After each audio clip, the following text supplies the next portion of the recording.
सदस्यों का स्वागत है। सभी सदस्यों को नमस्ते। मेरा नाम रवि प्रकाश है और हम ऑनलाइन वैदिक गुरुकुल कक्षा के माध्यम से भिन्न प्रकार की कक्षाएं का आयोजन करते हैं। आज की कक्षा का मुख्य विषय जो भूमिका कक्षा है वह है अष्टांग योग की। मन को शांत, बुद्धि कैसे विलक्षण बनाई जाए, इस सिद्धांत पर हम इस कक्षा में चर्चा करेंगे। आप सभी महानुभावों से निवेदन है, कक्षा के विषय को सभी सदस्य ध्यान से सुनने का, जानने का प्रयास करेंगे। आपको जो स्क्रीन पे नंबर दिखाई दे रहा है, मैं आपसे निवेदन करूंगा इस नंबर को भी सेव कर लेंगे ताकि आने वाली सभी कक्षाओं की जो नोटिफिकेशंस हैं आपको समय पर मिलते रहें। कब, कहां, कैसे, किन कक्षाओं का आयोजन करते हैं, किस समय, ऑनलाइन, ऑफलाइन, ये सारी जानकारी आपको मिलती रहे। इसलिए मेरा आप सभी से निवेदन है कि स्क्रीन पे दिए गए नंबर को जरूर सेव करें और हमारी अन्य कक्षाएं जो हम विभिन्न दिनों में लेते हैं, जैसे प्राकृतिक दिनचर्या, उस कक्षा से भी आपको लाभ मिलेगा। जीवन में आपको कभी डॉक्टर खोजने की जरूरत नहीं पड़ेगी। आप अपने जीवन में एक अच्छे स्वास्थ्य को खो सकते हैं सिर्फ खाने और पकाने की आदतों को बदलकर। परंतु वो आदतें, वो दिनचर्या क्या है, उस विषय में हम उस कक्षा में चर्चा करते हैं। आप अपने शरीर को निरोगी काया बना सकते हो। वो सिद्धांत क्या है कि आपको कभी भी जीवन में डॉक्टर खोजने के बजाय अच्छे स्वास्थ्य को खोजा जा सकता है सिर्फ खाने और पकाने की आदतों को बदलकर। इसलिए मेरा आपसे निवेदन है, आप हमारी प्राकृतिक दिनचर्या वाली कक्षाओं से भी जुड़ने का प्रयास करेंगे। अन्य कक्षाएं जो हम सनातन धर्म के लिए गर्भाधान संस्कार की करते हैं, एक मनुष्य अपने जीवन में दिव्य संतानों को उत्पन्न कर सकता है, लेकिन वो सिद्धांत क्या है, उस सिद्धांत को जानकर वह अपने जीवन में एक गुणी, बुद्धि में विलक्षण संतानों को उत्पन्न करने का एक विज्ञान जो हमारे ऋषियों ने हमें बताया था, इस विषय पे भी कक्षाएं चलती हैं जो कि हम वीकली लेते हैं। उन कक्षाओं से भी आपको जोड़ा जाएगा। इसीलिए आपसे निवेदन, जो स्क्रीन पे दिए गए नंबर है उन्हें जरूर सेव कर लीजिए और उन कक्षाओं से जान पाएंगे दिव्य संतान कैसे उत्पन्न की जाती है। क्योंकि वेद का एक मंत्र है, मनुर्भवा जनाया देवम जन्म, ऋग्वेद का मंत्र है। अर्थात हे मनुष्य, तू विवेक पूर्ण होकर दिव्य संतानों को जन्म दे सकता है। परंतु सिद्धांत क्या है, इन कक्षाओं से जुड़ेंगे तो आपको ऐसी जानकारियां प्राप्त होंगी। क्योंकि आज हमारा देश का युवा अपनी सनातन धर्म संस्कृति को बोझ समझता है और युवा सनातन में संतान उत्पन्न करने का एक विज्ञान होता था वो भूल चुका है। और वो आज कहां से सीखता है? गलत साइटों से, यूट्यूबों से। और वहां पर आपको पता है कि कैसा भ्रमित ज्ञान मिलता है। इसीलिए हम आप लोगों को, युवाओं को इन कक्षाओं में आमंत्रित करते हैं ताकि आप जान सको राष्ट्र, धर्म, संस्कृति के वो संस्कार जो हमारे ऋषियों के द्वारा, हमारे पूर्वजों के द्वारा हमें बताए गए थे। आप सभी से निवेदन है, कक्षा में बने रहें और उस सुरक्षा कवच से जुड़ें जो हम सब सनातनियों के लिए है। वह सनातनी कवच, वो सनातनी संस्कृति का कवच हमारे लिए किस प्रकार कार्य करता है, इसको इन कक्षाओं में आप बेहतर तरीके से जान सकोगे। क्योंकि वो कवच से आज हमारा सनातनी युवा दूर होता है और तुरंत ऐसा, जैसे कछुआ अपनी खाल को उतार के बाहर निकलना जानता है, कहता मैं आजाद हो गया हूं, और वो तुरंत मारा जाता है। अन्य जानवर उसे खा जाते हैं, उस कछुए को, जब उसका खोल नहीं होता। जैसे उसके पास खोल होता है, इसी प्रकार हम सनातनियों के पास जो हमारी संस्कृति के मूल सिद्धांत थे, अगर हमारे पास हो तो हम अपनी सनातन संस्कृति के सिद्धांतों से कभी भटकेंगे नहीं। हम किसी जाति, मत, पंथ, संप्रदाय के बीच में आएंगे ही नहीं। इसलिए आज आपसे निवेदन है, आप इन कक्षाओं में जुड़कर इन सिद्धांतों को सीख सकते हो और उस सुरक्षा कवच को कैसे धारण किया जाता है, कैसे आप अपने बच्चों की अपनी नैतिक बौद्धिक शिक्षाएं बढ़ा सकते हो। अन्य कक्षाएं, एक विषय और है न्याय दर्शन। न्याय कैसे करते हैं, न्याय कहते किसे हैं, न्याय के लिए क्या सिद्धांत जरूरी हैं, ये आज हमारे युवाओं को, बच्चों को तर्क के सिद्धांत पता होने चाहिए ताकि वो जान सके आध्यात्म के सिद्धांत, ताकि वो जान सके राष्ट्र, धर्म, संस्कृति के सिद्धांत। इसलिए मेरा आपसे निवेदन है, सभी सदस्यों से स्क्रीन पे दिए गए नंबर को सेव कर लें और आने वाली कक्षाओं की जानकारी आपको उसमें मिलती रहे। इसलिए आपसे मैं फिर गुजारिश करूंगा, जो स्क्रीन पे आपको नंबर दिखाई दे रहा है इसे सेव कर लें। कक्षा हम ठीक 1 मिनट बाद प्रारंभ करेंगे। कोई सदस्य का कोई प्रश्न हो तो कमेंट बॉक्स में लिख के भी पूछ सकते हैं। कक्षा चर्चा का विषय होगी। आपके और मेरे बीच में जो ये कक्षा है वो चर्चा के माध्यम से आगे बढ़ेगी। आपने और हमने एक चर्चा के बीच में संवाद करना है। मैं आपसे प्रश्न पूछूंगा, आपने उत्तर देने, क्योंकि हम गुरुकुल में पढ़ाने का नियम किसी किताब को लेके, किसी पुस्तक को लेके रटाने का नहीं होता कि लीजिए रट लीजिए इसी में से आएगा। यहाँ पर सिद्धांत हम समझाते हैं चर्चाओं के माध्यम से, संवाद के माध्यम से। इसलिए आप इन बातों का जरूर ध्यान रखेंगे कि आपने कक्षा में चर्चा में बने रहना है। आपने अपने माइक को म्यूट अनम्यूट करके जवाब देने का प्रयास करना है। कोई सदस्य किसी कारण पीछे साउंड है, माइक को म्यूट रखेगा, बार बार अनम्यूट नहीं करेगा। प्रश्न के उत्तर बुद्धि खोल के देने हैं, जान के देने हैं, समझ कर देने हैं। ये कक्षा 1 घंटा चलेगी और जो विषय आज आपका जीवन बदल देगी। मैं आपसे आज निवेदन करूंगा, जो सदस्य नए हैं और पहली बार जुड़े हैं, आज आप अपने जीवन का 1 घंटा मुझे दे दीजिए। आपका जीवन परिवर्तन आज के 1 घंटे के बाद तुरंत हो जाएगा। आपके मन में आज तक जितने भी प्रश्न उत्तर जो नहीं मिल पा रहे थे, उसका 1 घंटे बाद अपने आप ही निवारण पता चलता चला जाएगा। अगर इस कक्षा के अंत में आपका समय व्यर्थ हुआ तो इसका भुगतान मैं स्वयं करूंगा। सभी सदस्यों को मैंने अपनी तरफ से विषय बताने का प्रयास किया। कक्षा हम प्रारंभ करते हैं। जैसा कि मैंने बताया, मेरा नाम रवि प्रकाश है और ऑनलाइन वैदिक गुरुकुल के द्वारा हम इस कक्षा का संचालन करते हैं। इसीलिए आपने इस विषय को ध्यान से सुनना है, क्योंकि हम चर्चा के माध्यम से इस कक्षा को आगे बढ़ाएंगे। विषय को ध्यान से सुनेंगे। जो विषय आज हमारे बीच में अत्यंत चर्चा का है, विषय प्रारंभ होता है, हम सब मनुष्य हैं और यह मनुष्य जीवन परमपिता परमेश्वर ने हमें अनेकों जीव जंतु बनने के बाद दिया। अनेकों कर्म योनियां भोगने के बाद, अनेकों शरीर प्राप्त होने के बाद हमें यह मनुष्य शरीर प्राप्त हुआ। इसे कहते हैं कर्म फल का सिद्धांत। हमने अपने पूर्व जन्म में कोई श्रेष्ठ कर्म किए थे, तब जाके हम मनुष्य शरीर को प्राप्त हुए।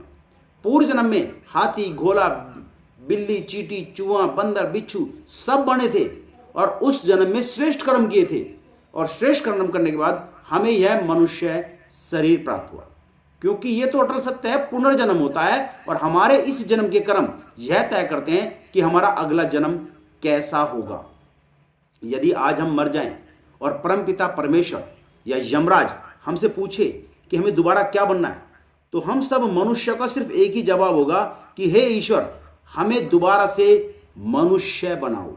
हम दोबारा से हाथी, घोड़ा, बिल्ली, बंदर नहीं बनते। क्यों?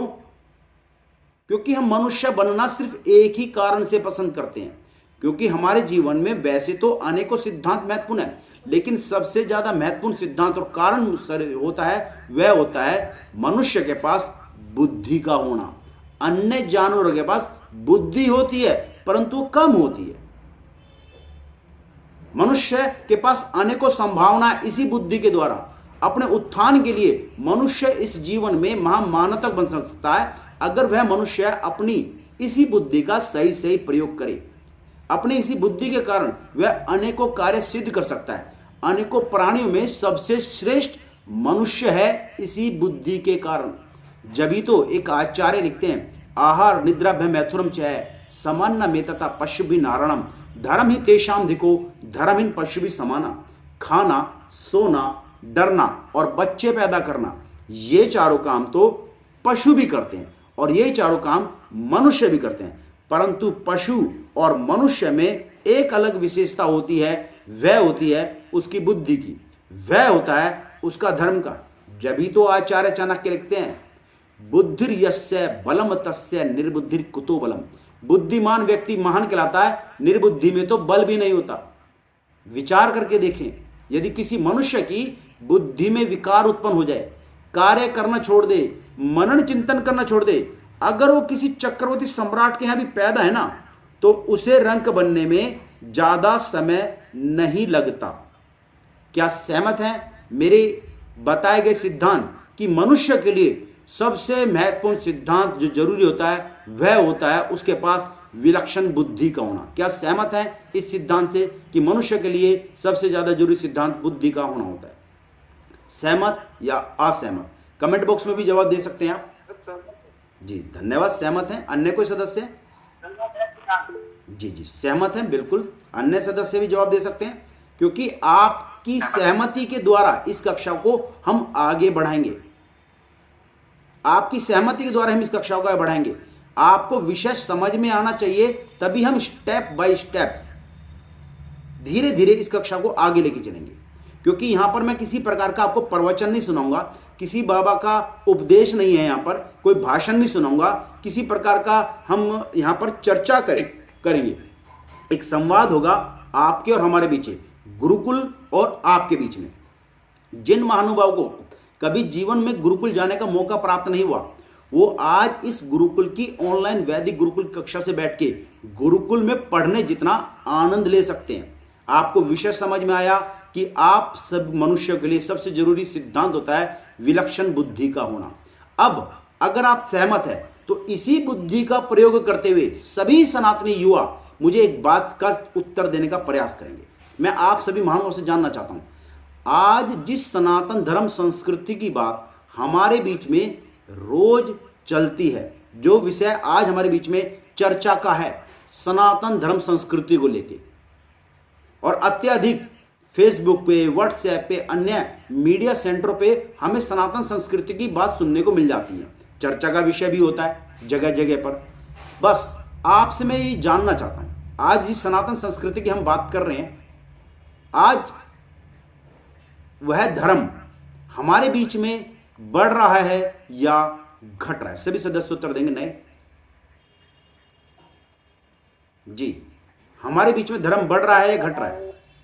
घट रहा है जी, घट रहा है। अन्य सदस्य? आचार्य जी, हमारे बीच में सनातन धर्म घट रहा है, इसीलिए हमें उसको उत्थान की आवश्यकता पड़। जी, मैंने सिर्फ इतना पूछा कि सनातन धर्म संस्कृति बढ़ रही है या घट रही है। अन्य सदस्य कमेंट बॉक्स में भी लिख के दे सकते हैं। जी, संदीप जी क्या करें आप? मैंने कहा घट ही रही है। जी जी जी, घट ही रही है, बिल्कुल। लेकिन आप कुछ सदस्य इस कक्षा में कह रहे हैं कि नहीं, सनातन धर्म संस्कृति तो अब बढ़ रही है। विचार करके देखो, क्योंकि हमारे पूर्वजों ने, हमारे ऋषियों ने हमें कुछ कर्म कांड बताए थे जिन्हें करने से सनातन धर्म संस्कृति बढ़ती है और जिन्हें ना करने से सनातन धर्म संस्कृति घटती है। आपने इस कक्षा को प्रारंभ होने से पहले इस कक्षा को दो राह पे लाके खड़ा कर दिया, और कुछ सदस्य कह रहे हैं कि सनातन धर्म संस्कृति तो घट रही है। लेकिन मैं उनसे जानना चाहता हूं, क्या कसौटी के आधार पर कहा आपने कि सनातन धर्म संस्कृति घट रही है? क्योंकि आज हम जब विचार करते हैं तो हमारे बीच में मंदिरों की संख्या नित्य प्रतिदिन बढ़ रही है। आज विचार करके देखो, कभी इतने मंदिर आपको देखने को नहीं मिलते थे, लेकिन आज जगह जगह पर नए नए मंदिर आपको देखने को मिल रहे हैं। आज हमारे बीच में व्रत और त्योहारों की संख्या नित्य प्रतिदिन बढ़ रही है। कभी साल में नवरात्रे हम एक बार बनाते थे, लेकिन अब हम साल में नवरात्रों को 2 बार बनाते हैं। और कोई भी व्यक्ति उन नवरात्रों में जागरण इत्यादि नहीं कराता था, लेकिन आज एकाएक हमारे बीच में जागरणों की संख्या नित्य प्रतिदिन बढ़ रही है। आप फिर भी ऐसा मानते हैं कि आज हमारे बीच में धर्म घट रहा है? अरे और तो और इन जागरणों को दोनों नवरात्रों में कराने के बावजूद भी चौकी, संध्या, हवन, चालीसा, भंडारे, कीर्तन, अनेकों अनेकों सांस्कृतिक कार्यक्रमों की संख्या बढ़ रही है, अनेकों अनेकों कर्म कांडों की संख्या बढ़ रही है। लेकिन आप ऐसा मान रहे हैं कि धर्म तो घट रहा है।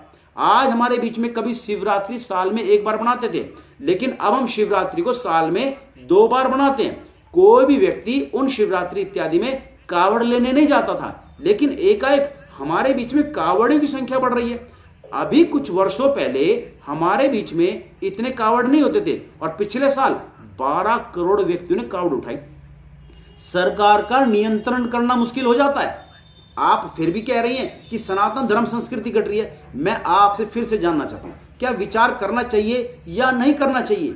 आज हमारे बीच में कावड़ियों की संख्या बढ़ रही है, देवी देवताओं की संख्या बढ़ रही है।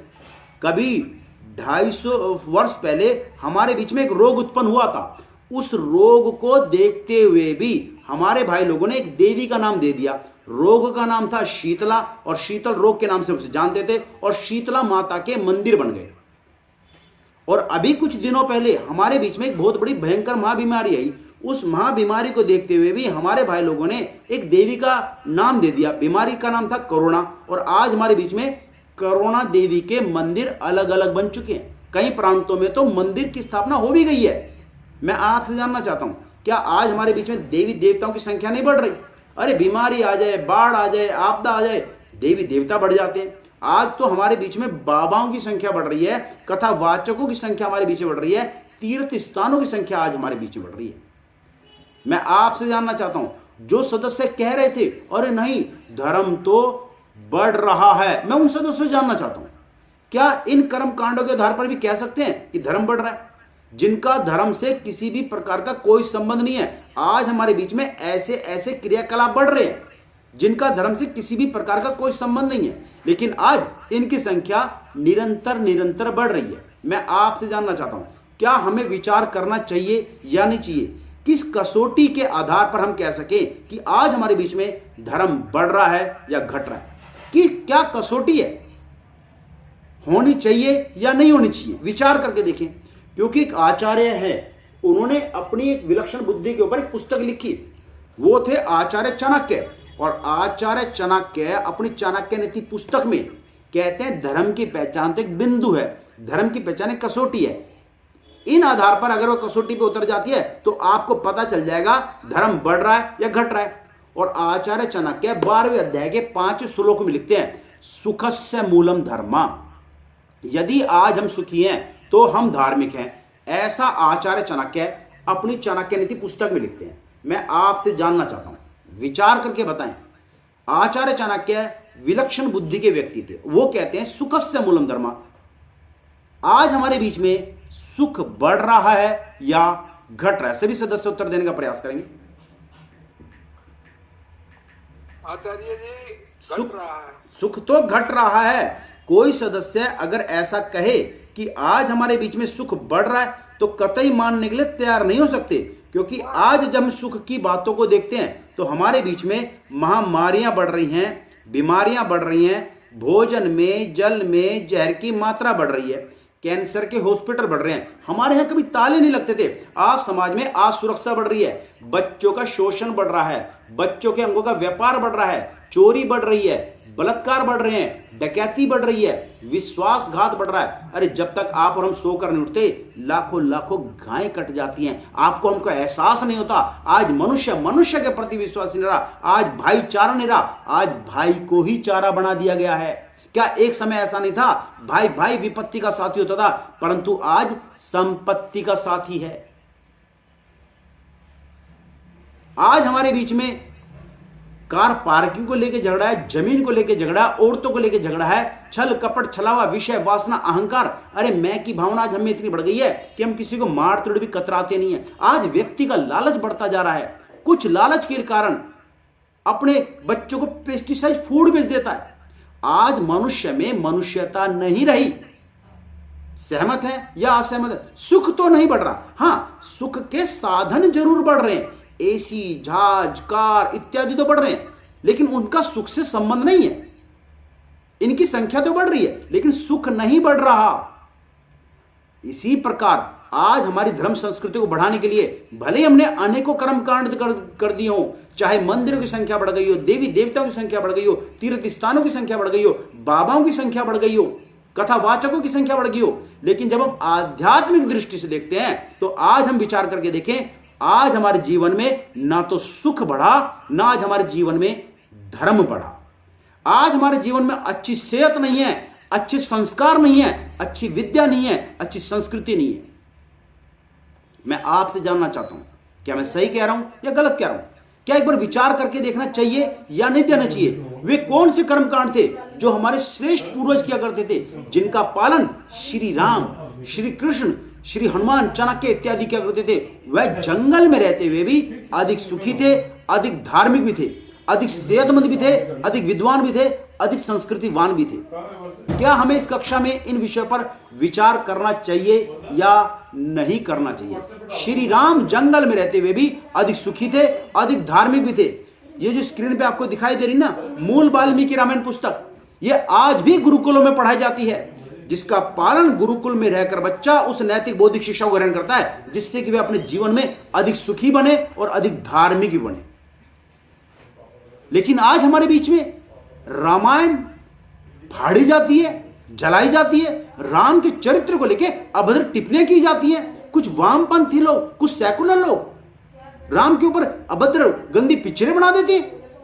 अरे श्री राम का चरित्र इतना धार्मिक था कि हम लोगों ने क्या कहना प्रारंभ कर दिया था, मर्यादा पुरुषोत्तम श्री रामचंद्र।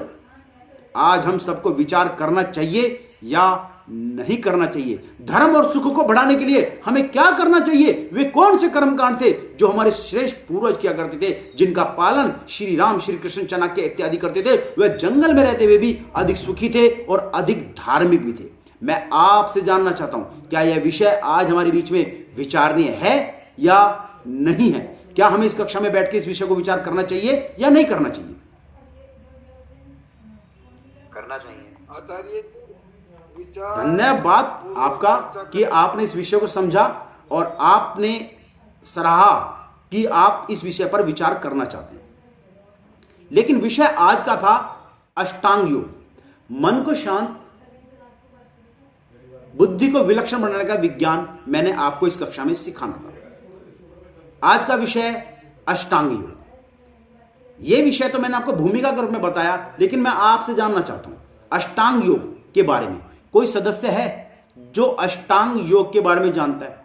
अष्टांग थोड़ा सा डिफिकल्ट शब्द है, इसलिए अष्टांग को हटा देते हैं। मैं आपसे सिर्फ यहां पर योग के बारे में पूछना चाहता हूं, कोई सदस्य ऐसे हैं, कोई महानुभाव ऐसे हैं जो इस कक्षा में योग की परिभाषा बता सकते हैं? कोई सदस्य है?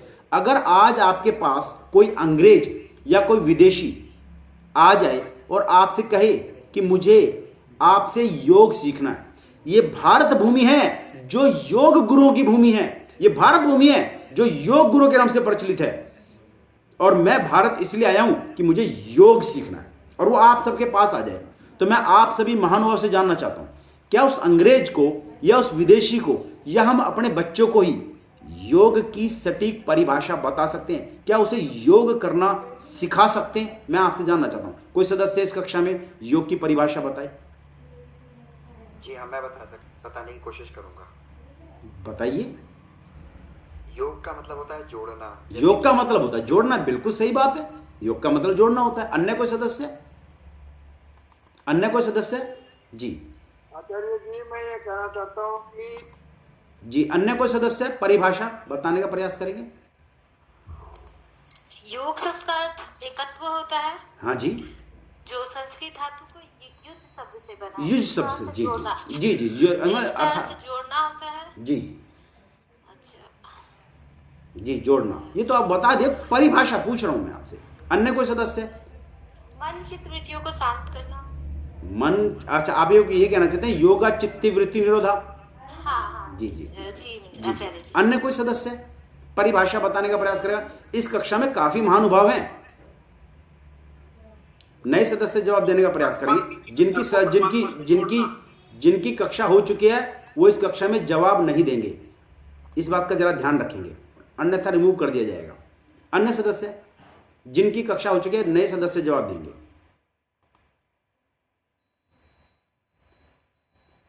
जी, काफी सदस्य। आचार्य जी। ज्ञान इंद्रियों द्वारा जब विषयों को ग्रहण किया जाता है, जी जी, और ज्ञान इंद्रियों द्वारा अर्जित ज्ञान को मन आत्मा तक पहुंचाता है, जी जी, और आत्मा उसे साक्षी भाव से देखते हुए बुद्धि और अहंकार विषय का निश्चय करके उसमें कर्तव्य भाव लाता है। परिभाषा पूछ रहा हूं, व्याख्यान नहीं पूछ रहा। आप ये भी कहना चाहते हैं आत्मा और परमात्मा का मिलन नहीं हो गया? एक सदस्य लिख रहे हैं योगा कर्मसु कुशलम, एक सदस्य लिख रहे हैं योगा चित्त वृत्ति निरोधा, एक सदस्य लिख रहे हैं आत्मा परमात्मा का मिलन हो गया, योगा कर्मसु कुशलम, युज साधु से, मतलब काफी सारी परिभाषाएं अभी हमारे बीच में आई हैं। मैं आपसे जानना चाहता हूं, कोई अंग्रेज, डॉक्टर ओझा जी, मैं आपसे जानना चाहता हूं, स्नेह ओझा जी, अगर कोई अंग्रेज या विदेशी आपसे इस योग की परिभाषा पूछने लगे तो क्या योग सीख जाएगा, परिभाषा जान पाएगा या कंफ्यूज हो जाएगा? और आपने जो परिभाषा बताई है, क्या इस कक्षा में अनेकों सदस्यों ने बताई है? क्या सबकी परिभाषा एक होनी चाहिए थी या अलग अलग होनी चाहिए थी? मैं आपसे जानना चाहता हूं। विचार करके देखें तो सबकी परिभाषा एक होनी चाहिए, लेकिन यहां पे आप लोगों ने परिभाषा नहीं बताई, आपने लक्षण बताया है। क्या अंग्रेज योग सीख जाएगा या कंफ्यूज हो जाएगा? जितने व्यक्तियों से मिलेगा सबकी परिभाषा एक होनी चाहिए थी या अलग अलग होनी चाहिए थी। और हमारे व्यक्ति उसे जिम ले जाते हैं, पार्क ले जाते हैं, स्पोर्ट्स क्लब ले जाते हैं, और देखो जो हम इस पार्क में कर रहे हैं, इस पार्क के अंदर, इस व्यायामशाला के अंदर जो हम करते हैं, इसे योग कहते हैं। तो क्या हम जानना चाहते हैं, क्या उस अंग्रेज को हम उस पार्क में ले जाएंगे तो क्या वहां पर भी वह योग सीख जाएगा या कंफ्यूज हो जाएगा? अरे वो वहां पर देख के आपको खुद कहेगा ये योग नहीं है, मुझे तो वो योग सीखना है जिसमें आप योग गुरु हो, विश्व गुरु हो, चक्रवर्ती सम्राट हो। मैं तो वो योग सीखना चाहता हूं आपसे, मुझे तो वो योग सीखना है। ये तो एक्सरसाइज है, व्यायाम है, एरोबिक्स है, ये योग नहीं है। ये सीखना हो तो आप मेरे देश में आओ, इसमें तो मैं मेडलिस्ट हूं, परंतु मैं भारत इसलिए आया हूं कि मुझे वो योग सीखना है जिसमें आप योग गुरु हो। डॉक्टर, साइंटिस्ट बनना हो, इंजीनियर बनना हो तो आप मेरे पास आओ, मैं सिखाऊंगा। मुझे तो वो योग सीखना है जिसमें आप योग गुरु हो। ये शरीर को सुडौल बनाने का तरीका है, इसे जिम्नास्टिक कहते हैं। वो कहते हैं मैं संतुष्ट नहीं हूं। क्या हम सदस्य को योग की परिभाषा आनी चाहिए थी या नहीं आनी चाहिए थी? और अभी इस कक्षा में काफी लोगों ने परिभाषा बताने का प्रयास किया, लेकिन आपने परिभाषा नहीं बताई, आपने लक्षण बताया। जैसा कि एक महानुभाव ने कहा, योगा कर्म सुकुशलम। तो मैं आपको बता दूं, वास्तव में यहां पर श्री कृष्ण जी अर्जुन को योग का लक्षण बता रहे हैं। वो कहते हैं संत बुद्धि युक्तो जिहातिहा उभय सुकृत दुष्कृते तस्मात् योगा युजुस्वा योगा कर्म सुकुशलम। दूसरे अध्याय का 50वां श्लोक में श्री कृष्ण जी अर्जुन को योग का लक्षण बताते हैं। वो कहते हैं संत बुद्धि युक्त मनुष्य इस जीवन में यदि पाप पुण्य कर्म को त्याग दे और योग के नियमों का पालन करने लगे तो उसके कार्य की कुशलता बढ़ती चली जाएगी, वह योगी कहलाएगा, वह योग से युक्त हो जाएगा, उसके कर्मों की कुशलता योग है। वास्तव में यहां पे श्री कृष्ण जी योग का लक्षण बता रहे हैं, परिभाषा नहीं बता रहे। जैसा कि बहन जी आपने बताने का प्रयास किया, आपने बताया योगा चित्त वृत्ति निरोधा। तो मैं आपको बता दूं, ऋषि पतंजलि इस योग दर्शन के दूसरे सूत्र में कहते हैं योगा चित्त वृत्ति निरोधा, परंतु यह भी परिभाषा नहीं है, यह भी लक्षण है। ऋषि पतंजलि कहते हैं एक व्यक्ति अगर इन योग के नियमों का पालन करने लगे तो अपने चित्त की वृत्तियां नियंत्रित कर सकता है। यहां पर ऋषि पतंजलि परिभाषा नहीं बता रहे, ये भी लक्षण बता रहे हैं। मन इंद्रियों को नियंत्रित कर सकता है, ऐसा ऋषि पतंजलि ने लक्षण बताया है, परिभाषा नहीं बताई। मैं आपसे परिभाषा जानना चाहता हूं, और आपकी परिभाषा जो आप लक्षण बता रहे हो, ऐसे लक्षण तो कई व्यक्ति में होते हैं जो बगैर योग के भी अपनी इंद्रियों को कंट्रोल कर लेते हैं। क्या ऐसा व्यक्ति लाइव डिटेक्टर मशीन में बैठ जाए और झूठ बोल दे और उसका झूठ पकड़ा ना जाए तो क्या ऐसा व्यक्ति योगी कहलाएगा या एक आतंकवादी कहलाएगा? ऐसे लक्षण तो अनेकों में होते हैं। ऐसा व्यक्ति तो आतंकवादी कहलाएगा, योगी नहीं कहलाया जा सकता। आपने कहा आत्मा और परमात्मा का मिलन योग है। विचार करके देखो, आत्मा और परमात्मा का मिलन तो सदा से था, सदा है, सदा रहेगा, क्योंकि परमात्मा सर्वव्यापक है, आत्मा हमारे भीतर है, और जो हमारी आत्मा है उस आत्मा का जो आत्मा है वह परमात्मा है। उसका मिलन तो सदा से था, सदा है और सदा रहेगा। वो योग क्या है? मैं आपसे वो जानता हूं। शरीर के भीतर तो पहले से ही है, वो हम दुखी होंगे तब भी रहेंगे, सुखी होंगे तब भी रहेंगे, मरने के बाद मोक्ष मिला तब भी हम परमात्मा के साथ आनंद में रहेंगे। आप लोगों ने परिभाषा बताने का प्रयास किया है, परंतु ये सब परिभाषाएं नहीं है, ये सब लक्षण है। जैसे आपसे आपका मित्र आए और आपसे कहे कि मेरी एक गाय है जो जंगल में चली गई है, आप मेरी तलाशने में मदद कर दो, और आपने कभी जीवन में गाय देखी ना हो, और आपका मित्र बोले अरे जिसकी 4 टांगे होती हैं, एक पूंछ होती है, 2 सींग होते हैं, 2 कान होते हैं, मुंह होता है, नाक होता है, ऐसा ऐसा लक्षण अगर वो आपको बताए तो क्या इस कसौटी के आधार पर आप जंगल से गाय तलाश के ला सकते हैं? देखेंगे तो नहीं ला सकते, क्योंकि ऐसे लक्षण के जानवर तो जंगलों में अनेकों अनेकों रहते हैं। इसी प्रकार आप परिभाषा नहीं बता पा रहे, क्योंकि गाय की परिभाषा सिर्फ एक ही होती है।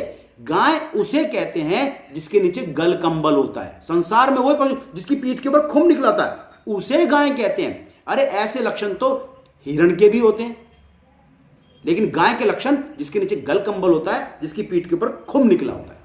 परिभाषाएं अलग होती हैं, लक्षण अलग होते हैं। क्या सहमत है या असहमत है? क्या आप इस कक्षा में वह योग की परिभाषा जानना चाहोगे जिसके होने से आपकी चित्त की वृत्तियां नियंत्रित होने लगती हैं, जिसके होने से जब आपके जीवन में योग आए तो आपकी कार्य की कुशलता बढ़ती बढ़ती चली जाती है। जब आपके जीवन में योग आएगा तो आपकी आत्मा को परमात्मा का बोध होने लगेगा। परंतु ये सब परिभाषाएं नहीं है, ये सब लक्षण है। क्या हमें वो योग जानना चाहिए या नहीं चाहिए जिसके होने से हमारे जीवन में ये सब लक्षण घटित हो जाते हैं? और गहराई से अध्ययन करके देखोगे, जो 21 जून को हम करवाते हैं, अंतरराष्ट्रीय दिवस के रूप में कराते हैं, तो वो तो हम व्यायाम करते हैं, एक्सरसाइज करते हैं, पीटी करते हैं, एरोबिक्स करते हैं, उसे तो स्पोर्टिव एक्टिविटीज कहते हैं। अगर आज आप गहराई से अध्ययन करके देखो तो भारत सरकार भी उसे योग नहीं मानती, उसे स्पोर्ट्स मानती है, और भारत सरकार स्पोर्ट्स के कोटे में रख के डिग्री देती है। सहमत या असहमत? कितने महानुभाव हैं जो इस कक्षा में योग की परिभाषा जानना चाहते हैं, योग सीखना चाहते हैं? वो योग जिसमें हम योग गुरु थे, विश्व गुरु थे, चक्रवर्ती सम्राट थे। अरे आज हमारे जीवन में ना तो धर्म बढ़ा, ना आज हमारे जीवन में सुख बढ़ा, और हम योग की परिभाषा भी नहीं जानते, जबकि हम चक्रवर्ती सम्राट विश्व गुरु रह चुके हैं। कितने सदस्य हैं जो इस विषय को यहां तक समझ में आया और आगे इस विषय के साथ चलना चाहते हैं? कितने सदस्य हैं चलना चाहते हैं? यहां तक के विषय से सहमत या असहमत? चलना चाहते हैं। आचार्य जी, योग हमें वह शक्ति देता है जिससे हमें धैर्य प्रदान होता है। मैं कब मना कर रहा हूं? ये तो लक्षण है, परिभाषा नहीं है। ऐसी तो मेरे को रोटी खाने के बाद धैर्य प्रदान हो जाता है। मैं 1 मिनट आंख बंद करके बैठूं तब भी मुझे धैर्य प्रदान हो जाता है। कहीं मुझे खुशी मिल जाए तब भी मुझे धैर्य प्रदान हो जाता है। मैं तो परिभाषा की बात कर रहा हूं। परिभाषा अलग होती है, लक्षण अलग होते हैं। परिभाषाओं से बोध हो जाता है उस शब्द के अर्थ का, लेकिन पर्यायवाची शब्द अलग होते हैं, परिभाषाएं अलग होती हैं। सहमत या असहमत? सहमत। विषय को आगे लेके चले। आचार्य जी, योग मेरे ख्याल से वह प्रक्रिया है। जी जी। अन्य सदस्य आइए विषय को आगे लेके चलें, क्योंकि अभी आपका काफी समय इस कक्षा में है। विषय को आगे लेके चलें, कमेंट बॉक्स में भी लिख सकते हैं। योग की परिभाषा जुड़ना ही है। उसमें आपने जो जैसे बताया कि आत्मा से परमात्मा की ओर, मन, शरीर, इनको जोड़ना, लेकिन सत्य में परिभाषा तो योग यानी जुड़ना है। हाँ बिल्कुल, आपने कहा योग माने जुड़ना, पर क्या जोड़ना? मैंने मेरे बच्चे की कल किताब फट गई तो मैंने कहा तेरी किताब का योग कर दूं। परसों मेरा दरवाजा टूट गया, मैं लाओ इसमें कील ठोक दूं, योग कर दूं इसका। तो योग क्या है? तो योग करना, हर कार्य को योग, जुड़ना का मतलब योग ही होता है। एक बच्चा मेरे पास पढ़ने आया, मैंने उसे योग सिखा दिया। वो गणित के टीचर के पास गया, लेकिन पीटी के टीचर ने फेल कर दिया। वहां पे वो 2 का पढ़ा सुनाने लगा। योग वह योग जिसमें हम योग गुरु थे, विश्व गुरु थे, चक्रवर्ती सम्राट थे। इस बात को हमें जानना समझना पड़ेगा। आज जितनी भी हम बातें करते हैं ना, वह योग के लक्षण की बात करते हैं। लक्षण अलग होते हैं, परिभाषाएं अलग होती हैं। सहमत हैं या असहमत हैं? विषय को आगे लेकर चलें। जी आगे लेकर जी सहमत है बहन जी?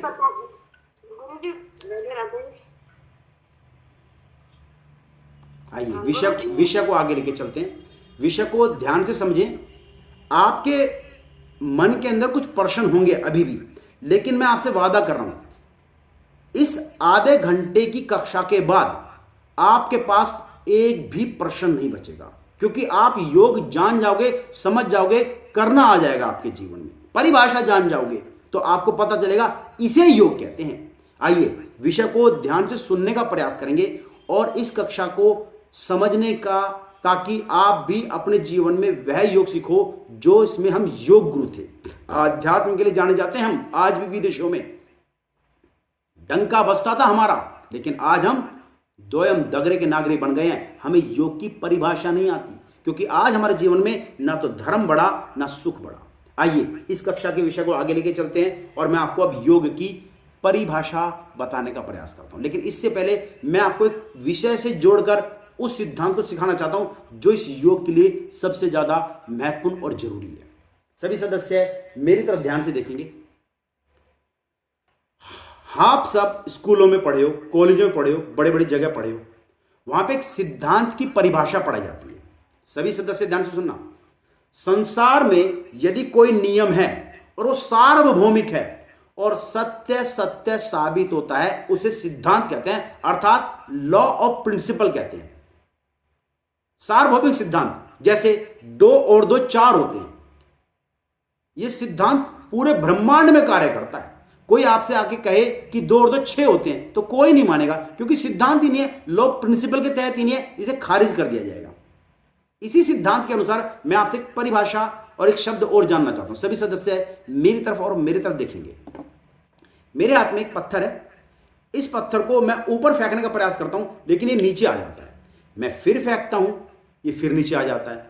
बस मैं आपसे ये जानना चाहता हूं, ये जो सिद्धांत है, इस सिद्धांत को क्या कहते हैं और इस सिद्धांत में पहली बार किसने बतलाया? सभी सदस्य उत्तर देने का प्रयास करेंगे। Gravitational force. बिल्कुल, ग्रेविटेशनल फोर्स। मैंने पूछा ये पहली बार किसने बतलाया? अन्य सदस्य? न्यूटन। बिल्कुल, न्यूटन ने बतलाया। आप बिल्कुल सही कह रहे हैं। परंतु जिस मैनचेस्टर यूनिवर्सिटी में न्यूटन पठन पाठन का कार्य करता था ना, वह मैनचेस्टर यूनिवर्सिटी 2007 में अपनी ऑफिशियल वेबसाइट पे बैठ के डिक्लेयर कर चुकी है कि यह सिद्धांत न्यूटन का नहीं है। यह सिद्धांत तो न्यूटन ने भारत से चुराया था। कभी न्यूटन भारत गया था, भारत में केरल में मालाबार एक आचार्य के समय बैठ के उसने सिद्धांत सीखा था। जिस मैनचेस्टर यूनिवर्सिटी वाले इस बात को डिक्लेयर अपनी ऑफिशियल वेबसाइट पे कर चुके हैं। वो कहते हैं भारतीय दर्शनों में 6 दर्शन है। 6 दर्शनों में मुख्य दर्शन है ऋषि कनाद का वैशेषिक दर्शन। उसी के 5वें अध्याय का 7वां 8वां 9वां सूत्र पहले से प्रतिपादित करता है, न्यूटन के पैदा होने से कई हजारों वर्ष पहले प्रतिपादित करता है कि कोई भी वस्तु ऊपर से नीचे की तरफ गिरती है, उसका कारण होता है पृथ्वी का गुरुत्वाकर्षण बल। यह बात तो मैनचेस्टर यूनिवर्सिटी डिक्लेयर कर चुके हैं अपनी ऑफिशियल वेबसाइट पे कि न्यूटन ने सिद्धांत ऋषि कनाद की पुस्तक से चुराया था और अपने नाम पेटेंट करा लिया था। यह सिद्धांत न्यूटन का नहीं है। और आज भी हमारे बीच में ऐसे ऐसे अनेकों सिद्धांत और आविष्कार हैं जो हमें पढ़ाए विदेशियों के नाम से जाते हैं, लेकिन उनकी खोज और उनकी जानकारी हमारे ऋषियों को हजारों वर्षों पहले थी। आज भी स्कूलों में विदेशियों को महान साइंटिस्ट बताया जाता है और हमारे ऋषियों का कहीं पर भी नामो निशान नहीं है। विचार करके बताएं सभी सदस्य, क्या मैं सही कह रहा हूं या गलत कह रहा हूं? इन अंग्रेजों ने पूरे संसार पे 400 वर्ष राज किया या नहीं किया, लेकिन कोई खोज नहीं है। जब से इन्होंने 200 वर्षों से हम भारतीयों को गुलाम बनाया, उसके बाद तो इनके अनेकों आविष्कार होने लगे, अनेकों सिद्धांतों की खोज होने लगी, अनेकों अधिकार साबित अपना करने लगे। अरे ये तो मुसलमानों से ज्यादा अधिक समझदार थे। इन्होंने हमारी पुस्तकों को जलाया नहीं, जैसा कि मुसलमान जला देते थे। अरे ये अंग्रेज तो इतने चालाक थे, इन्होंने हमारी पुस्तकों को लिया, अध्ययन किया, सिद्धांत सीखे, अपने नाम पेटेंट कराते चले गए। और सिद्धांत किस नाम से पढ़ाए जाते हैं? आज भी हमें अंग्रेजों के नाम से पढ़ाए जाते हैं। आज भी विचार करके देखो, गोमूत्र, हल्दी, बैटरी जैसे अनेकों सिद्धांत आविष्कार हैं जो कि हमें इन विदेशियों के नाम से आज भी पढ़ाए जाते हैं। हमें पढ़ाया जाता है कि सबसे पहले जहाज किसने बनाया? राइट्स ब्रदर्स ने 1905 में बनाकर उड़ाकर दिखाया। लेकिन आप जब गहराई से अध्ययन पढ़कर देखोगे तो आपको पता चलेगा 1895 में शिवकर बापूजी तलपड़े ने मानव रहित 2000 फीट की ऊंचाई तक बनाकर उड़ाकर दिखा दिया था। शिवकर बापूजी चल पड़े, गुरुकुल से पढ़े हुए थे, साहित्य चित्रकला के अध्याता थे। अंग्रेजों ने जब उनसे पहली बार आके, उनसे 10 वर्ष पहले आके पहले पूछा, अरे ये चील कैसे बनाकर उड़ाकर दिखाई, तो शिवकर बापूजी चल पड़े कहते हैं, इसे चील नहीं कहते, इसे तो विमान कहते हैं। हमारे धर्मशास्त्रों में ऐसे अनेकों अनेकों विमान का उल्लेख मिलता है। वो कहते हैं कि अगर मुझे सामग्री उपलब्ध हो तो ऐसे 300 से ज्यादा विमान मैं बनाकर उड़ाकर दिखा सकता हूं। शिवकर बापूजी चल पड़े कहते हैं कि मेरे पास एक पुस्तक है, विरध विमान शास्त्र, जो कि ऋषि भारद्वाज जी की लिखी थी, 9 लाख साल पुरानी पुस्तक है।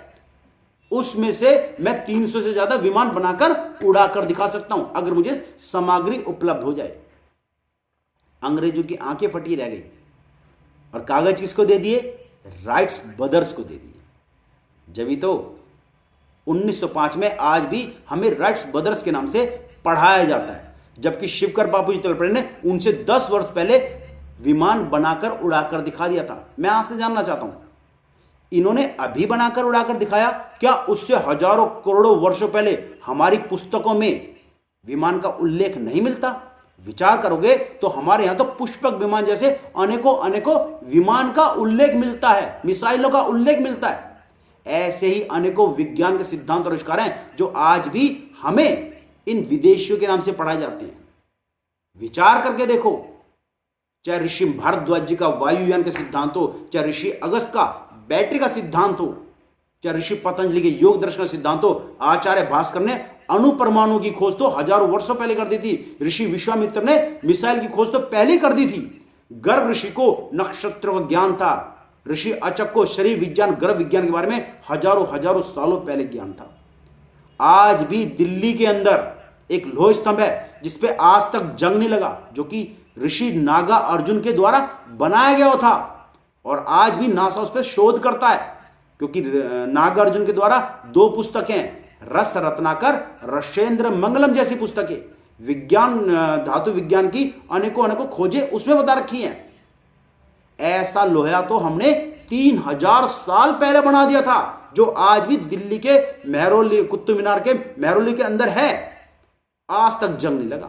मैं आपसे जानना चाहता हूं, आज इस बात को नासा मानता है या नहीं मानता कि तारों की भाषा हमने भारतीयों से सीखी? अगर आर्यभट्ट ना होते, आचार्य भास्कर ना होते, लीलावती का गणित ना होता, उनके द्वारा पाई का मान ना होता, तो हमारा धरती से चांद की दूरी का अंदाजा लगाना बड़ा मुश्किल था, असंभव कार्य था। इस बात को तो आज नासा भी मानता है। मैं आपसे जानना चाहता हूं, क्या इन विदेशियों के पास 150 वर्ष पहले कोई प्रयोगशाला थी? अंतरिक्ष विज्ञान के बारे में अगर इन्होंने कुछ सीखा तो हमारी पुस्तकों को लेकर सीखा। हमारे ऋषियों को लाखों वर्षों पहले इन सी बातों का ज्ञान था। ऐसे सिद्धांत तो हमारे ऋषि मुनि हजारों वर्षों पहले से जानते थे। लेकिन आज देखें तो हमारे प्राचीन ग्रंथों पे हमारे वैज्ञानिक प्रयोगों का वर्णन कहीं नामो निशान नहीं है। आवश्यकता है तो आज हमें दोबारा से शोध करने की है, किंतु विडंबना यह है कि हमारी कॉन्वेंट शिक्षा हमारे प्राचीन ग्रंथों पे हमारा विश्वास समाप्त करके रख दिया। मैं आपसे जानना चाहता हूं, क्या सहमत हैं या असहमत हैं? क्या ऐसे सिद्धांत और हमारे ऋषि मुनि लाखों वर्षों पहले जानते थे या नहीं जानते थे? इन अंग्रेजों ने तो इन विज्ञान के सिद्धांतों को हमसे चुराया, लिखा, कॉपी किया और इंप्लीमेंट्स किए। मैं जानना चाहता हूं, हमारा विज्ञान महान है या इन विदेशियों का विज्ञान महान है? सभी सदस्यों से उत्तर जानना चाहता हूं। अन्य सदस्य? हमारा महान है। हमारा विज्ञान महान है।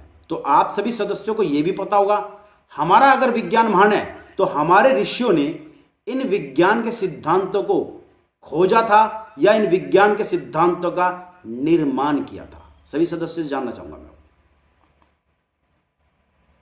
हमारे ऋषि मुनि इन विज्ञान के सिद्धांतों के खोज करता है या निर्माण करता है? या अंग्रेजों ने निर्माण कर दिया हो, हमने खोज कर दी हो सकता है हमने निर्माण किया हो, अंग्रेजों ने खोज कर दियो।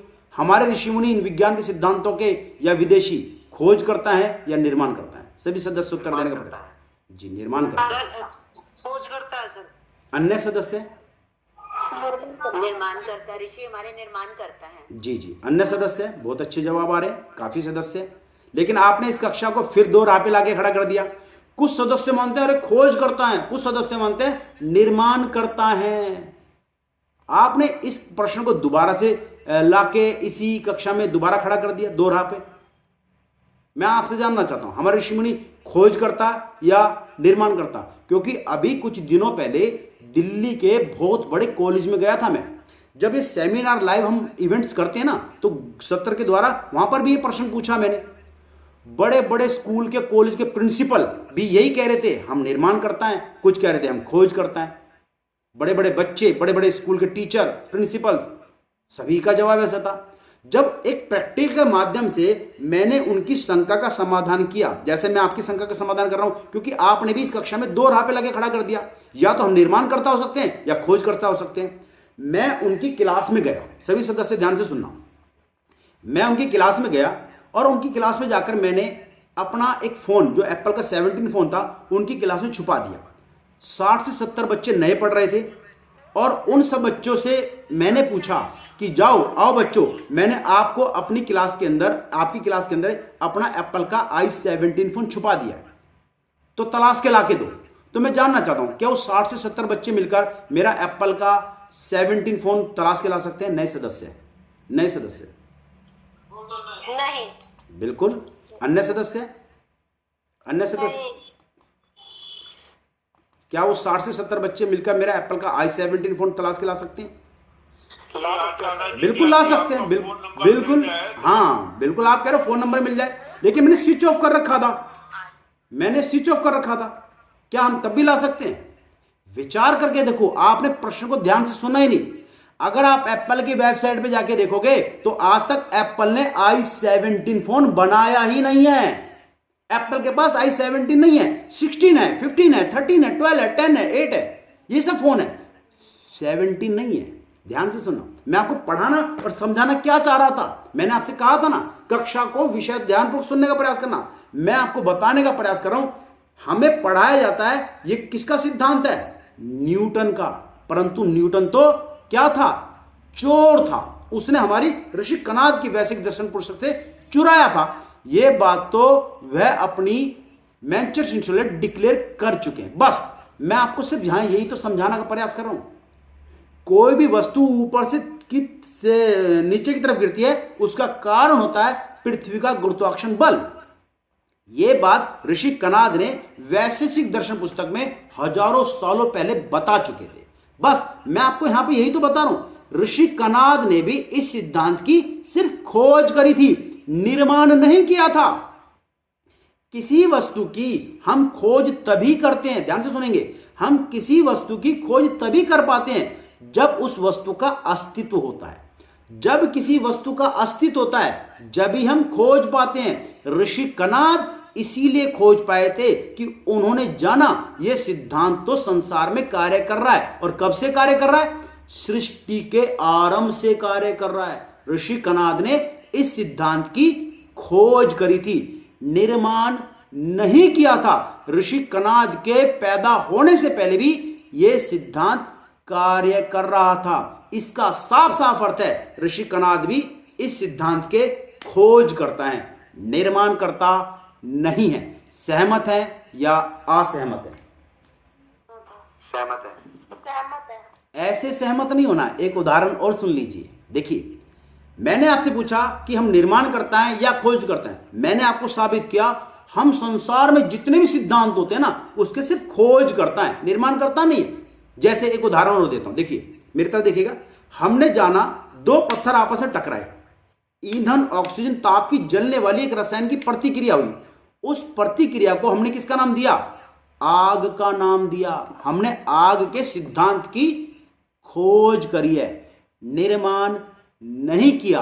आग का सिद्धांत तो करोड़ों वर्षों अरबों वर्षों सृष्टि के आरंभ से पहले से कार्य कर रहा था। हम सिर्फ आग के सिद्धांत के ऐसे अनेकों सिद्धांत हैं जिसके सिर्फ हम खोज करता है, निर्माण नहीं। निर्माण उनका पहले से हो चुका होता है। हम सभी सिद्धांतों के खोज करते हैं। सहमत या असहमत?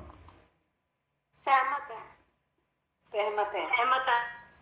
सहमत है। आचार्य जी। मुझे आशा है कि आप सभी को ये उत्तर मिल गया होगा, लेकिन मेरा उत्तर अभी भी आपके पास अटका हुआ है।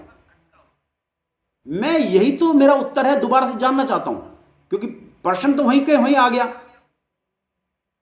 निर्माण कर्ता कौन है, यही तो प्रश्न था। मैं आपसे जानना चाहता हूं फिर निर्माण किसने किया, निर्माण कर्ता कौन है। सभी सदस्य इसी बुद्धि का प्रयोग करते हुए उत्तर देने का प्रयास करेंगे। मैं आशा करूंगा आपकी बात दोबारा से बुद्धि का प्रयोग करते हुए ईश्वर है। हाँ, परमपिता परमेश्वर। अन्य सदस्य मैं विज्ञान की बातें कर रहा हूं, विज्ञान की कक्षा की बात कर रहा हूं और मैं आपको विज्ञान की समझाने का प्रयास कर रहा हूं।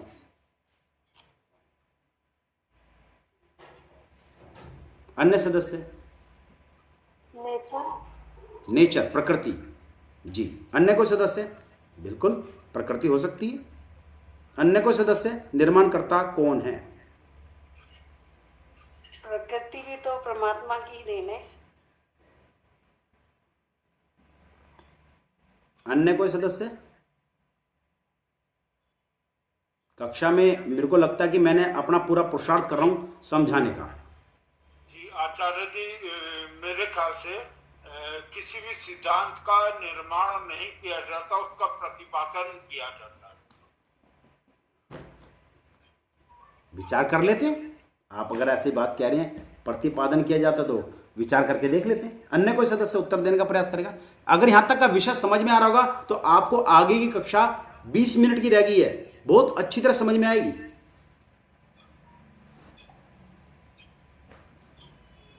उसी को तो हम सनातन कहते हैं आचार्य जी। मैंने आपसे पूछा निर्माणकर्ता कौन है। अन्य सदस्य? वीर जी। जी जी, निर्माणकर्ता कौन है? क्या समाधान पक्ष की तरफ चला जाए, क्योंकि आपके यहां से 3 उत्तर आए हैं। एक सदस्य कह रहे हैं ईश्वर, भगवान इन सबका निर्माण करता है। कुछ सदस्यों ने कहा प्रकृति निर्माण करता है, लेकिन जबकि हम स्कूल कॉलेज गए और पढ़ा है, ये दोनों ही नहीं है। एक विस्फोट हुआ, धीरे धीरे अपने आप निर्माण होता चला गया। यही निर्माण है, ऐसे निर्माण हुआ है। मैं आपसे जानना चाहता हूं क्या मैं सही कह रहा हूं या गलत कह रहा हूं। स्कूल में कहीं पढ़ा जाता प्रकृति निर्माण करता है? पढ़ाया जाता भगवान ने निर्माण किया? नहीं पढ़ाया जाता, लेकिन आप फिर भी पता नहीं कैसे उत्तर दे रहे हैं। मैं आपको विज्ञान की बात कर रहा हूं, यहां पे ईश्वर की बात कर रहे हैं। तो मैं जानना चाहता हूं निर्माणकर्ता कौन है। कोई सदस्य और बताना चाहते हैं या इस शंका का समाधान किया जाए? आचार्य जी समाधान किया जाए। अच्छा जी, चलो जी, आपने तो पहले ही घुटने टेक दिए। अन्य कोई सदस्य?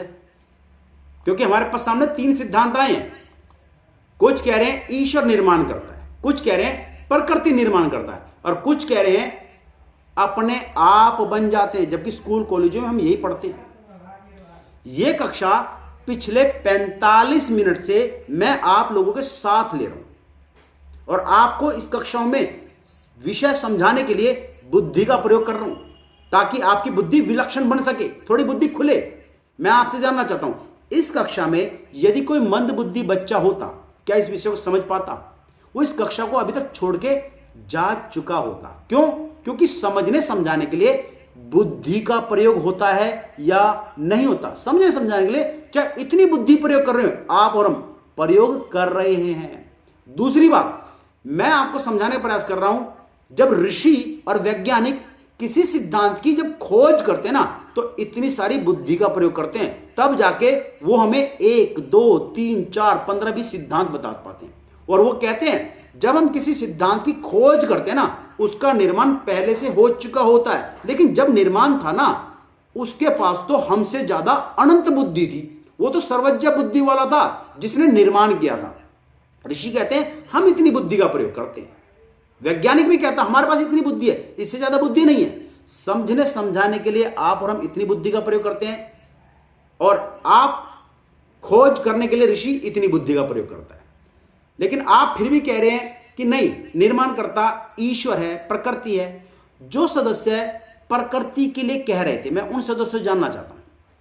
हम सभी जानते हैं, अगर आप प्रकृति को निर्माणकर्ता मान भी लो तो हम सभी जानते हैं, विचार करके देखना, ऋषि भी कहते हैं, हमारे सभी शास्त्र कहते हैं, और आज का आधुनिक विज्ञान भी कहता है प्रकृति 5 महातत्वों से मिलकर बनती है।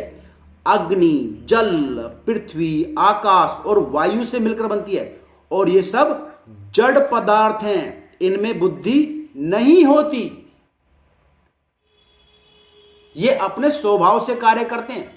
प्रकृति के किसी भी मॉलिक्यूल के पास बुद्धि नहीं होती और जिसके पास बुद्धि नहीं होती वह निर्माण नहीं करता। इस बात को हमारे ऋषि और वैज्ञानिक पहले से कह चुके हैं, लेकिन आप फिर भी कह रहे हैं निर्माण करता प्रकृति है। विचार करके देखो, अग्नि का काम होता है स्वभाव से जलना, ऊष्मा देना, गर्मी देना, प्रकाश देना, जलाना, भस्म कर देना। यह अग्नि का स्वभाव है। जैसा उसका स्वभाव होगा वैसा वो कार्य करती चली जाती है। बुद्धि का प्रयोग नहीं करती, जैसे स्वभाव ऐसा करती चली जाती है। अगर जंगल में आग लग रही है, स्वभाव मिलता रहेगा तो जंगल का जंगल जला देगी। अगर नहर, समुद्र भी बीच में आएगा, उसका पानी भी गर्म कर देगी, वाष्पीकरण करके उड़ा देगी। अग्नि स्वभाव से कार्य करती है, बुद्धि से कार्य नहीं करती। जैसे 5 वर्ष का अबोध बालक किसी तालाब में गिर जाए, क्या जल बुद्धि लगाएगा? इस बच्चे को तैरना नहीं आता, मैं इसको जल से बाहर निकाल दूं, क्या बुद्धि लगाएगा? नहीं लगाएगा। जल का स्वभाव है डूबती चीज को डुबो देना और तैरती चीज को तैरा देना। प्रकृति के मॉलिक्यूल के पास इतनी भी बुद्धि नहीं होती और जिसके पास बुद्धि नहीं होती वह निर्माण नहीं कर सकता। क्या मैं जानना चाहता हूं सहमत है या असहमत है? जैसे वायु के सामने किसी का घर आ जाए, गरीब का घर आ जाए, क्या बुद्धि लगाएगा? ये गरीब का घर है, अमीर वाले को तोड़ तोड़ देता हूं, नहीं लगाएगा। जैसा उसका स्वभाव तोड़ने का, उड़ाने का, गिरने का, फेंकने का, वैसा उस स्वभाव से कार्य करेगी। मैं यहां पे सिद्ध करता हूं प्रकृति के किसी भी मॉलिक्यूल के पास बुद्धि नहीं होती और जिसके पास बुद्धि नहीं होती वह निर्माण नहीं करता। सहमत, असहमत? सहमत। सहमत। सहमत आचार्य जी। धन्यवाद। अगर आप सहमत हैं तो इसका निर्माण किसने किया? प्रश्न तो फिर से वहीं का वहीं अटक गया। अगर आप सहमत हैं तो निर्माण करता कौन है? प्रकृति निर्माण करता नहीं है, लेकिन स्कूलों में पढ़ा दिया जाता है इन सब का निर्माण अपने आप हो जाता है। दिल्ली के जब कॉलेज में पूछा ना मैंने बड़े बड़े प्रिंसिपल, बड़े बड़े प्रोफेसरों से, तो उनके पास जवाब नहीं बनना पड़ा। मैंने उनसे बोला अगर आप ये कहते हैं इन सब का निर्माण अपने आप हो गया तो यहां पर एक समस्या उत्पन्न हो जाएगी। वो कहते हैं क्या? मैंने उनसे पूछा व्यवस्था की समस्या। कहते कैसे? मैंने बोला आपसे पूछना चाहता हूं सभी महानुभाव से, आपने सभी ने कुछ अपने घर के बाहर, सड़कों पर, नाले पर, रोड पर कुछ व्यक्तियों को देखा होगा। वो कपड़े भी ढंग से नहीं पहनते, कुछ ही खाना खा लेते हैं, खाना भी नहीं खाते, बाल बड़े रहते हैं, कोई भी कार्य अपने समय पर नहीं कर सकते। कुछ ऐसे लोग आपने देखे होंगे, अगर जब आप उनको खाना देने भी जाओ ना तो आपकी तरफ आंख उठा के ऐसे देखते रहते हैं जैसे आपको खा जाएंगे, मार देंगे। मैं आपसे जानना चाहता हूं ये जो पागल होते हैं, इन पागलों के जीवन से ऐसी क्या व्यवस्था चली जाती है जो इनका सारा जीवन अव्यवस्थित हो जाता है? बुद्धि। शाबाश। इन पागलों के जीवन से बुद्धि चली गई तो इनका सारा जीवन अव्यवस्थित हो गया और बुद्धि का काम होता है व्यवस्था को बनाना। इन पागलों के जीवन से बुद्धि चली गई तो इनका सारा जीवन अव्यवस्थित हो गया। सहमत है या असहमत है? जैसे मैं आपसे जानना चाहता हूं, मेरा ये पेन है, सभी को दिखाई दे रहा होगा, ये पेन है, ये किसी पागल ने बनाया होगा या किसी बुद्धिमान ने बनाया होगा? मैं आप सभी सदस्य जानना चाहता हूं। बुद्धिमान ने आचार्य। अच्छा जी, बुद्धिमान ने बनाया होगा। अच्छा, पेन बनाने में ज्यादा बुद्धि लगी होगी या मोबाइल को बनाने में ज्यादा बुद्धि लगी होगी? मोबाइल को बनाने में। अच्छा, मोबाइल बनाने में ज्यादा बुद्धि लगेगी या लैपटॉप को बनाने में ज्यादा बुद्धि लगी होगी? लैपटॉप को। लैपटॉप बनाने में ज्यादा बुद्धि लगेगी या सुपर कंप्यूटर को बनाने में ज्यादा बुद्धि लगी होगी? Super computer. सुपर कंप्यूटर को बनाने में ज्यादा बुद्धि लगी होगी या सैटेलाइट को बनाने में ज्यादा बुद्धि लगी होगी? सैटेलाइट बनाने में ज्यादा बुद्धि लगी है या चंद्रयान को बनाने में ज्यादा बुद्धि लगी है? अंतर्यान। मैं यहां पर सिद्ध करता हूं जिस वस्तु की जितनी ज्यादा जटिल संरचना उसके पीछे उतनी बुद्धि का प्रयोग होता होता चला जाता है। सहमत या असहमत? जिस वस्तु की जितनी ज्यादा जटिल संरचना, पेन की जटिल संरचना कम थी, कम बुद्धि लगी। मोबाइल की, लैपटॉप की जितनी ज्यादा जटिल संरचना होती चली जाती है उसके पीछे उतनी ज्यादा बुद्धि का प्रयोग होता है। सहमत या असहमत? सहमत। अब मैं आपसे जानना चाहता हूं, क्या इस सूर्य के इर्द गिर्द ये पृथ्वी करोड़ों वर्षों से चक्कर काट रही है, नहीं काट रही? आज तक इससे इतनी नजदीक नहीं गई कि हम जल जाते, आज तक इससे इतनी दूर नहीं गई कि हम ठंड के जम जाते। क्या करोड़ों अरबों सालों से ये व्यवस्थित चक्कर काट रही है या नहीं काट रही? अगर इस व्यवस्था को देखते हैं तो ब्रह्मांड में ऐसे अनेकों अनेकों करोड़ों करोड़ों सूर्य, नक्षत्र, ग्रह, उपग्रह ब्रह्मांड है। क्या ये सब व्यवस्थित है या अव्यवस्थित है? व्यवस्थित आचार्य जी। अगर व्यवस्थित हैं, और मैंने अभी आपको सिद्ध किया, किसी व्यवस्था के पीछे बुद्धिमान का होना जरूरी है, तो इतनी जो करोड़ों की व्यवस्था चल रही है, इसके पीछे बुद्धि किसकी प्रयोग हुई? अरे फिर ईश्वर आ गया, ये फिर आपने ईश्वर लिया है। अच्छा तीसरा, अच्छा हाँ, तीसरा सिद्धांत ईश्वर का बचा था। मैं आपसे जानना चाहता हूं, ये जो तीसरा सिद्धांत ईश्वर का बचा था, ईश्वर कोई इस ब्रह्मांड का निर्माण मार ले या इसकी भी जांच पड़ताल कर ले? मैं आपसे जानना चाहता हूं, क्योंकि हमारे पास 3 सिद्धांत आए थे। अपने आप बन नहीं सकते, प्रकृति बना नहीं सकती, तीसरा सिद्धांत था ईश्वर। तो मैं आपसे जानना चाहता हूं, क्या ये तीसरे सिद्धांत में हम ईश्वर को मान लें या ईश्वर की भी जांच पड़ताल कर लें? कितने सदस्य हैं? ईश्वर को मान ले। जांच पड़ताल। हे भगवान, जांच पड़ताल की बात कर रहे हो ईश्वर की? नर्क की आग में जलाएगा, दोजक की आग में फेंक देगा, पकोड़े तल देगा, तू मेरी जांच पड़ताल कर रहा था? सोच लो, ईश्वर की जांच पड़ताल करें या मान लो? मान लो। जांच पड़ताल करें आचार्य जी। ईश्वर की जांच पड़ताल करी नहीं जा सकती। मेरी बात मानो, मान लेते हैं। कितने सदस्य कहते हैं मान लो? क्योंकि मैं तो पकोड़ा बनने के लिए तैयार नहीं हूं, आप तैयार हो तो बताओ कितने सदस्य हैं पकोड़ा बनने के लिए? मान ले या जांच पड़ताल कर लें? अन्य सदस्य जवाब देने का प्रयास करें। मान लेते हैं आचार्य जी, पहले जानकारी तो मान सकेंगे, पहले जानेंगे फिर मानेंगे। ईश्वर को तो छोड़ दो ना, ईश्वर को तो फिर वही बात आ जाएगी। तो मेरी बात मान लो, मान लो, जांच पड़ताल नहीं करते। मैं अंतिम बार पूछना चाहता हूं, मान लें या इस बुद्धि का प्रयोग करते उसकी जांच पड़ताल कर लें? जान पड़ताल कर ले। ईश्वर कौन है पहले जान लेते हैं तो ज्यादा अच्छा रहेगा ना। ईश्वर कौन है? हाँ, कन्नू जी सही कह रही हैं, एक बार विचार करके देख लेते हैं। अच्छा, आप ऐसा कह रहे हैं पड़ोस में चोरी हो जाए तो हम ईश्वर का नाम लेते हैं, भले भगवान जाने, हर काम ईश्वर पे छोड़ देते हैं, तो जांच पड़ताल करने की क्या जरूरत है?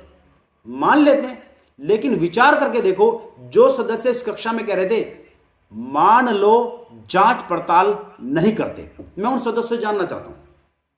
अभी कुछ दिनों पहले मैं एक गांव में गया, मध्य प्रदेश का एक गांव था, रेवन और ककवारा। उस रेवन ककवारा के बीच में एक गांव के बीच में एक मंदिर था, वो था इस काली कुतिया का मंदिर। और लोग बाग 40 गांव के व्यक्ति इसकी पूजा कर रहे थे, इसे अपना भगवान मान रहे थे, इसे अपना ईश्वर मान रहे थे और इस काली कुतिया को पूज रहे थे।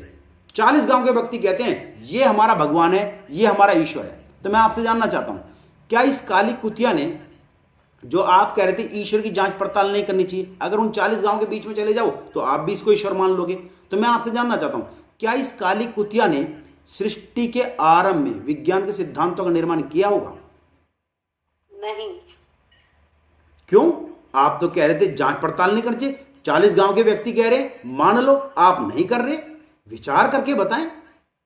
हम यही नहीं रुके, हम आगे गए राजस्थान में एक मंदिर के प्रांगण में कदम रखने में हमें 4 घंटे लग गए, इतनी भीड़ थी, करोड़ों व्यक्ति इसे अपना भगवान मानते थे। जैसे मैंने मंदिर के प्रांगण में कदम रखा तो इस बुलेट मोटरसाइकिल को अपना भगवान, अपना ईश्वर मान रहे थे, लड्डू खिला रहे थे, टीका लगा रहे थे, आरती कर रहे थे इसकी। तो मैं आपसे जानना चाहता हूं, क्या सृष्टि के आरंभ में इस बुलेट मोटरसाइकिल ने विज्ञान के सिद्धांतों का निर्माण किया होगा? नहीं। हम यही नहीं रुके, हम फिर आगे गए। हमने तो उन्हें अपना भगवान माना है जिन्होंने हमारी माताओं के साथ बलात्कार किए, जिन्होंने हमारी बहनों के साथ बलात्कार किए, जिन्होंने हमें हजारों वर्ष गुलाम बना कर रखा, और हमारे भाई लोगों ने मिलकर उनकी क्या बना दी? मजार बना दी, मजार। और हमने उन्हें अपना भगवान मान लिया, अपना ईश्वर मान लिया, जांच पड़ताल नहीं करी।